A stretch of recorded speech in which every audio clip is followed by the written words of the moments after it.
오늘 들려드릴 사연은 정말 믿기 어려운 실화입니다. 20년간 재벌 며느리로 살아온 은심, 대학도 나오지 못했다는 이유로 시어머니에게 매일 모욕당하며 살았죠. 그런데 어느 날 남편의 외도 현장을 찾아갔다가 뜻밖의 장부 한 권을 손에 쥐게 됩니다. 그 안에는 시댁 재벌가를 무너뜨릴 수 있는 모든 비리가 담겨 있었어요. 과연 은심은 이 장부로 20년간의 굴욕을 어떻게 갚아냈을까요? 본격적인 이야기를 시작하기 전에 이런 실화 이야기가 좋으시다면 구독과 좋아요 부탁드립니다. 여러분의 응원이 더 많은 이야기를 전할 수 있는 힘이 됩니다. 저는 은심입니다. 제 이야기를 들어주세요. 저는 H푸드 재벌가의 며느리로 20년을 살았습니다. 들으시면 부러워하실 분들도 계시겠죠. 하지만 제 삶은 겉으로 보이는 것과는 완전히 달랐어요. 그날도 마찬가지였습니다. 저는 며칠 밤을 새워 시아버지께 드릴 현장 보고서를 작성했어요. H푸드 가맹점들의 실태조사 자료였죠. 시아버지는 제 보고서를 읽으시더니 고개를 끄덕이셨습니다. 잘했어. 역시 꼼꼼하군. 그 순간이었어요. 옆에 앉아 계시던 시어머니가 제 손에서 보고서를 낚아챘습니다. 어머, 이게 뭐예요? 대학물도 못 먹은 애가 주제 넘게 보고서라니. 찢어지는 소리가 들렸어요. 제가 밤새 만든 보고서가 시어머니의 손에서 갈기갈기 찢겨나갔습니다. 앞으로 회사 일에는 끼어들지 마. 넌 집안 격리나 챙기면 돼. 이게 제 20년이었습니다. 저는 고등학교만 졸업했어요. 남편 강호를 만났을 때는 그가 재벌가 아들인 줄도 몰랐습니다. 사랑했고 결혼했어요. 하지만 시댁에 들어간 순간부터 저는 사람 취급을 받지 못했습니다. 시어머니는 제 학벌을 끊임없이 비하했죠. 집에서 저는 개인 격리 역할만 강요받았습니다. H푸드의 각종 서류들을 정리하는 일이었어요. 그런데 아이러니하게도 바로 그 서류들이 제 무기가 될 줄은 꿈에도 몰랐습니다. 저는 날마다 서류를 정리하면서 이상한 점들을 발견했어요. 식자재 원가가 시중가의 2배였고 가맹점주들은 H푸드에서만 식자재를 구매해야 한다는 조항도 있었죠. 제가 아무리 학벌이 낮아도 이게 부당하다는 건 알 수 있었습니다. 하지만 더 충격적인 건 따로 있었어요. 어느 날 제 차에 이상한 장치가 달린 걸 발견했습니다. GPS 추적기였죠. 남편 강호가 저를 감시하고 있었던 겁니다. 저는 그날 밤 남편을 마주하고 물었어요. 이게 뭐예요? 왜 제 차에 GPS를 달았어요? 당신 안전을 위해서야. 뭐가 문제야? 안전이라고요. 감시를 안전이라고 포장하더군요. 그리고 며칠 후였습니다. 시어머니가 명품 백 하나를 제 앞에 던졌어요. 에르메스 버킨백이었죠. 이거 가져. 이 돈으로 입 다물고 조용히 살아. 알겠어?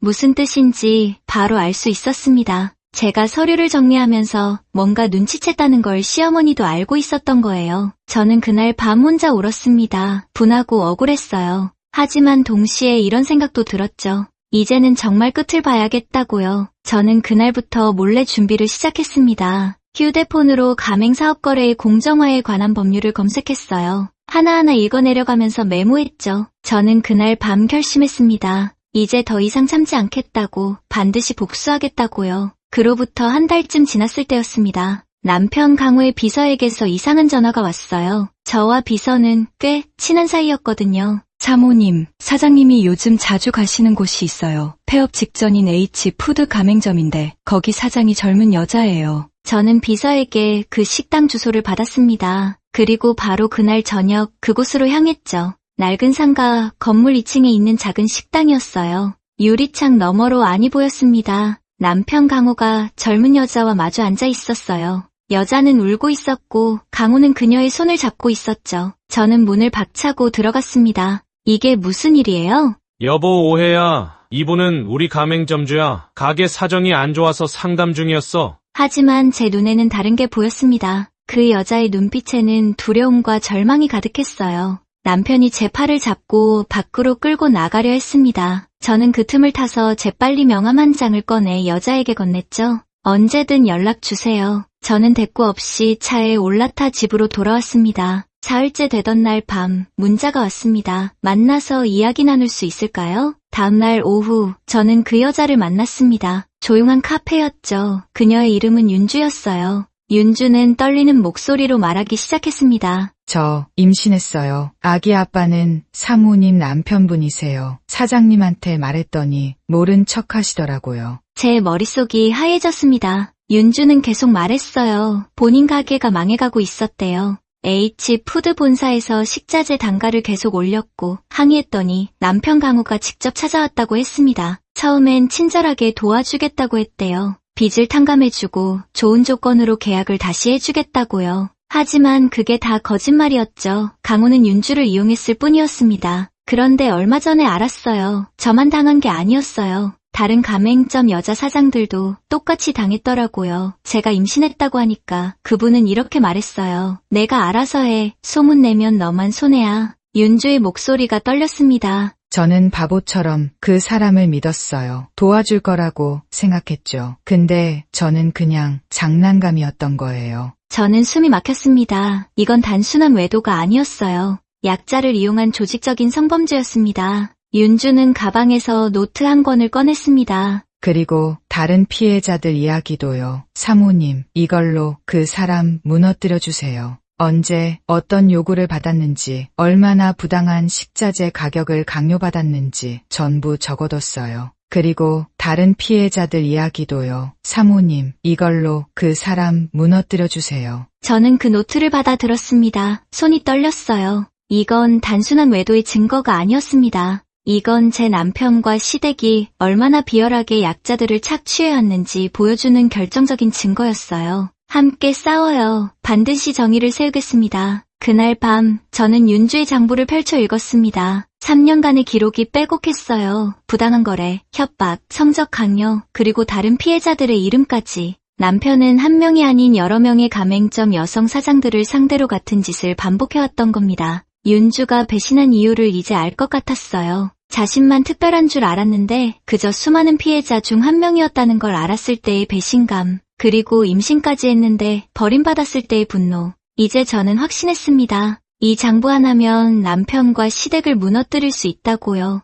복수의 불씨가 타오르기 시작했습니다. 저는 일주일 동안 모든 자료를 정리했습니다. 윤주가 준 장부와 제가 집에서 정리한 H푸드 내부 서류들을 하나하나 대조했어요. 놀랍게도 모든 게 맞아떨어졌습니다. 남편은 조직적으로 여러 명의 가맹점 여성 사장들을 착취해왔던 거예요. 저는 공정거래위원회 홈페이지에 접속했습니다. 제보 절차를 읽어내려갔죠. 그런데 그날 저녁 시어머니에게서 전화가 왔습니다. 은심아, 내가 회사 서류 빼돌렸다며 그 서류들은 회사 기밀이야. 횡령으로 고소할 수도 있어. 협박이었습니다. 하지만 저는 이미 각오하고 있었어요. 어머님, 저희 이혼할 거예요. 뭐, 내가 감히 내가 이혼하면 뭘 가져갈 수 있을 것 같아. 아무것도 없어. 그건 법원에서 판단할 일이에요. 전화를 끊었습니다. 손이 떨렸지만 후회는 없었어요. 다음 날 저는 이혼 소송을 정식으로 제기했습니다. 당신 미쳤어! 갑자기 이혼이 뭐야?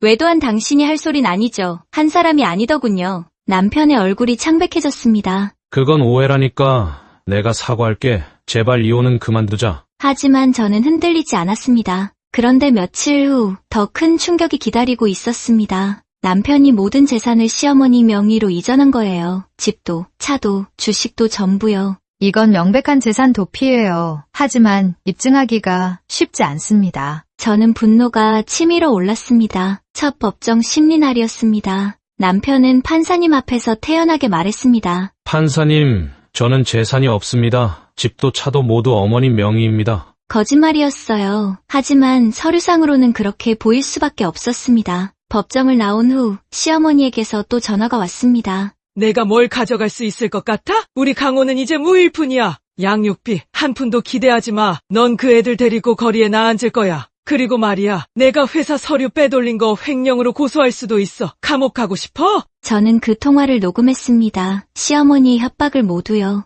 어머님, 법은 정의로워요. 끝까지 지켜봐 주세요. 전화를 끊고 저는 다시 자료를 정리했습니다. 윤주의 장부, 내부 비리 서류, 그리고 방금 녹음한 협박 파일까지요. 이제 준비는 끝났습니다. 전면전을 시작할 때가 온 거예요. 저는 그날 밤 아이들을 안았습니다. 애들아, 엄마가 약속할게. 너희들에게 떳떳한 엄마가 될 거야. 아이들은 제 품에 안겨 울었어요. 저도 함께 울었죠. 하지만 저는 알고 있었습니다. 이제는 싸워서 이길 차례라는 거요. 다음 날부터 저는 본격적으로 움직였습니다. 가장 먼저 한 일은 공정거래위원회에 정식 제보를 제출한 거예요. 윤주의 장부와 제가 정리한 H푸드 내부 서류를 모두 첨부했죠. 제보 내용은 명확했습니다. H푸드가 가맹점주들에게 원가의 2배가 넘는 식자재를 강매하고 계약 해지를 빌미로 협박해왔다는 거였어요. 그리고 저는 새로운 도전을 시작했습니다. 프랜차이즈 컨설팅 사무소를 개업한 거예요. 작은 건물 2층, 책상 2개가 전부였지만 저는 행복했습니다.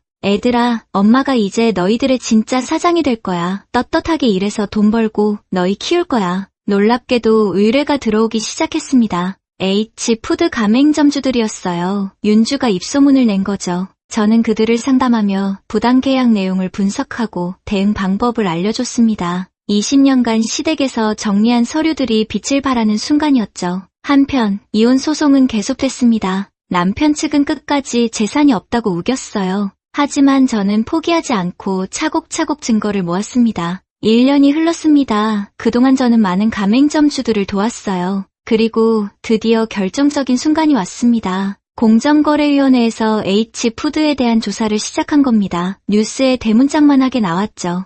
H푸드, 가맹점주 갑질 의혹, 공정위 전격조사. 저는 그 뉴스를 보며 조용히 미소 지었어요. 최종 법정이 열렸습니다. 저는 판사님 앞에 섰습니다. 판사님, 제출합니다. 이 장부는 제 남편이 가맹점주를 상대로 저지른 범죄의 증거입니다. 윤주의 장부를 제출했어요. 그리고 내부 비리 서류와 협박 녹음 파일도 모두 제출했죠. 남편의 외도는 단순 불륜이 아닙니다. 여러 명의 가맹점 여성 사장들을 상대로 한 조직적 착취 범죄예요. 그리고 시댁의 재산은 부당하게 축적된 비리 자금입니다. 변호사가 조목조목 설명했습니다. 남편이 어떻게 약자를 착취했는지, 시댁이 어떻게 불법으로 돈을 벌어왔는지요. 남편과 시어머니의 얼굴이 새하얘졌습니다. 판사님은 서류를 꼼꼼히 검토하셨어요. 그리고 마침내 입을 여셨습니다. 피고의 재산 도피를 인정합니다. 원고에게 위자료 5억 원과 양육비를 지급하라. 그 순간 제 눈에서 눈물이 흘렀습니다. 20년 만에 처음으로 제가 이긴 거예요. 법정을 나오는데 윤주가 기다리고 있었어요. 대표님, 감사합니다. 덕분에 제 인생도 새로 시작할 수 있었어요. 저는 윤주를 안아줬습니다. 그날 밤 저는 사무실 창밖으로 H푸드 본사 건물을 바라봤습니다. 제 복수는 이제 완성되고 있었습니다. 법정 판결 다음 날이었습니다. H푸드에 대한 공정거래위원회 결정이 언론에 대서특필됐어요. 막대한 과징금과 함께 가맹점주들에게 손해배상을 하라는 명령이었죠. 시어머니 선옥은 회장직에서 물러났고 남편 강호는 회사에서 쫓겨났어요. 저는 그들을 불쌍하게 생각하지 않았습니다. 그들이 저지른 일의 대가를 치르는 것뿐이니까요. 제 컨설팅 사무소는 날로 번창했습니다. H푸드 사건이 알려지면서 많은 가맹점주들이 저를 찾아왔거든요. 저는 그들 하나하나를 정성껏 상담했습니다. 6개월쯤 지났을 때였습니다. 윤주가 제 사무소를 찾아왔어요. 그녀는 예전과는 완전히 다른 모습이었습니다. 밝고 건강해 보였죠. 윤주 대표님, 저 이제 새로운 사업 시작했어요. H푸드한테 받은 보상금으로요. 은심 정말요? 축하해요. 윤주 다 대표님 덕분이에요. 저는 윤주의 손을 꼭 잡았습니다. 은심 아니에요. 당신이 용기를 낸 거예요. 그 주말 저는 집을 정리하다가 오래된 상자를 발견했습니다. 그 안에는 시어머니가 던졌던 명품 백이 들어있었어요. 에르메스 버킨백이었죠. 그날의 모욕이 떠올랐습니다. 저는 그 백을 들고 자선단체를 찾아갔습니다. 자선단체 직원와 정말 귀한 물건이네요. 감사합니다. 은심 아니에요. 이게 제대로 쓰일 곳에 가는 거니까요. 그 백은 경매에 붙여져서 불우한 아이들을 돕는 데 쓰인다고 했어요. 모욕의 상징이 희망의 상징이 된 거죠. 몇 달 후 제 사무소는 더 큰 곳으로 이전했습니다. 직원도 3명이나 뽑았어요. 개업식 날 많은 사람들이 축하해줬습니다. 저는 그들 앞에서 말했습니다. 여러분, 저는 20년간 굴욕 속에서 살았습니다. 하지만 그 시간이 헛되지 않았어요. 그때 배운 것들이 지금의 저를 만들었으니까요. 가장 비참했던 순간, 그때가 바로 제 골든 타임이었습니다. 박수가 쏟아졌습니다. 사람들은 눈물을 흘렸어요. 저도 울었죠. 그날 밤 집으로 돌아온 저는 아이들과 함께 소파에 앉았습니다. 엄마, 오늘 멋있었어요. 엄마 최고예요. 저는 아이들을 안으며 생각했습니다. 정말 긴 여정이었어요. 20년의 굴욕, 외도의 충격, 법정 공방까지. 하지만 저는 이겨냈습니다. 혼자가 아니었죠. 윤주가 있었고, 저를 믿어준 가맹점주들이 있었고, 무엇보다 제 아이들이 있었으니까요. 창밖으로 별이 빛나고 있었습니다. 저는 그 별을 보며 다짐했어요. 앞으로도 약자들의 편에 서겠다고, 정의로운 세상을 만드는데 기여하겠다고요. 그게 바로 제 골든타임이 주는 의미였습니다. 여러분, 제 이야기를 들어주셔서 감사합니다. 혹시 지금 힘든 시간을 보내고 계신다면 포기하지 마세요. 그 순간이 바로 여러분의 골든타임일 수 있으니까요. 여러분의 이야기도 궁금합니다. 댓글로 나눠주시면 함께 응원하고 싶어요. 그리고 이 이야기가 도움이 되셨다면 구독과 좋아요 부탁드립니다. 여러분의 응원이 더 많은 이야기를 전할 수 있는 힘이 됩니다. 감사합니다.